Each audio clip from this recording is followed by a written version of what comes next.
दोस्तों एनडीपीएस जैसे केसेस में या फिर हम कहें नशीले पदार्थ जो होते हैं, जो इनसे रिलेटेड जो केसेस होते हैं वो एनडीपीएस केसेस कहा जाता है। उन सभी केसेस को the narcotic drugs and psychotropic substance जो एक्ट आया 1985 में, उसके तहत ही सजा का प्रावधान भी दिया गया। हालांकि जो ये एक्ट है, जो ये कानून है, बहुत ज्यादा सख्त कानून है। इस कानून के तहत ही बातें बोली गई कि कोई भी व्यक्ति, जो भी कोई इस मामले में अरेस्ट किया जाएगा, या फिर आप ऐसे भी बोल सकते हैं कि इस कानून के तहत जितने भी अपराध होंगे वो सभी कॉग्निजेबल होंगे, मतलब कि उसमें डायरेक्ट रूप से पुलिस अरेस्ट कर सकती है। ओपीएम का मामला आता है, मतलब कि जिस अफीम को टोटल जो इंडेक्स बनाया गया 239 टोटल जो नशीले पदार्थों की लिस्ट दी गई, उसके अंदर 92 नंबर पर इसके बारे में जिक्र है। बताया गया कमर्शियल क्वांटिटी कितनी होगी और स्मॉल क्वांटिटी कितनी होगी, उसके बारे में भी बताया गया। सजा का प्रावधान भी बताया गया। आज मैं आपको ओपीएम या हम कहें अफीम के बारे में, जब भी किसी व्यक्ति को अरेस्ट किया जाता है, किस तरह ट्रायल चलता है, क्या होंगे बेल के ग्राउंड्स,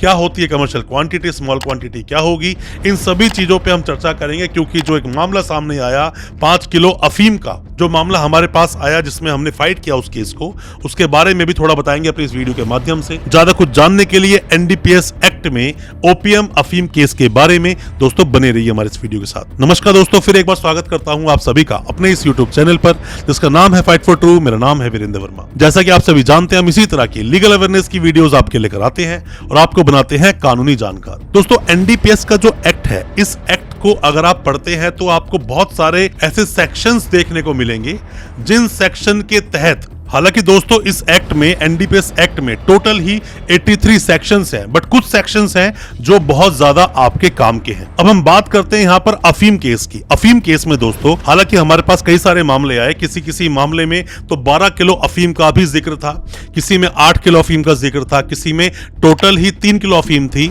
और किसी में 5 किलो अफीम थी। ये डिपेंड करता है कितनी क्वांटिटी में बरामदगी हुई। जैसा मैंने अभी आपको बताया था कि जब आप देखते हो पूरी लिस्ट जो एनडीपीएस एक्ट के तहत जो टोटल 239 नशीले पदार्थों की जो लिस्ट बनाई गई, उस पूरी लिस्ट में 92 नंबर पर अगर आप देखते हैं तो ओपीएम का जिक्र है। ओपीएम का जिक्र होता है जिसमें कि दोस्तों 25 ग्राम तो होती है स्मॉल क्वांटिटी और 2.5 किलो इसमें होती है कमर्शियल क्वांटिटी, मतलब कि 2 किलो 500 ग्राम तक अगर कोई भी क्वांटिटी किसी भी व्यक्ति से कॉन्ट्राबैंड ये मिलता है तो कमर्शियल क्वांटिटी में आएगा। अब आता है 25 ग्राम से लेकर 2.5 किलो के बीच में जो भी कोई क्वांटिटी मिलती है उसको हम बोलते हैं इंटरमीडिएट क्वांटिटी। अब आपने कई बार दोस्तों वीडियोस में भी देखा होगा, कई बार लोगों को अफीम का सेवन करते हुए आपने देखा होगा तो उनके पास स्मॉल क्वांटिटी से भी कम होती है, मतलब कि 10 ग्राम 20 ग्राम 15 ग्राम तो उनके पास होती है। और मैं आपको एक बात और बता दूं दोस्तों, जो इंसान इसका हैबिचुअल है, खुद सेवन करने के लिए रखता है, हालांकि वो भी इलीगल है, बट ऐसे मामलों में लोगों को बेल मिल जाती है। बट ज्यादातर जो लोग आते हैं वो आते हैं कमर्शियल क्वांटिटी को लेकर ही।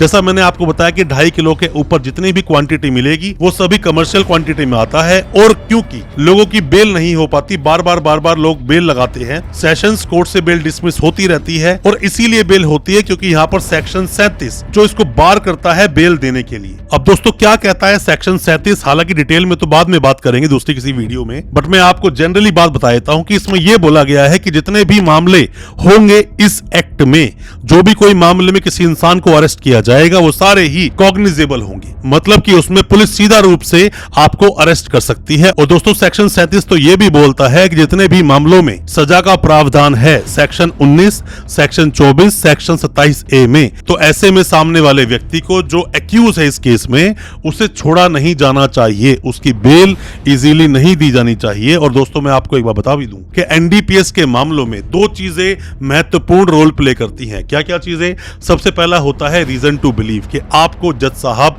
बेल क्यों दें, आपका उस केस से लेना देना क्या है। अगर आपका लेना देना है और आप लिंक हो जाते हो उस केस से तो आपकी आसानी से दोस्तों बेल होगी नहीं।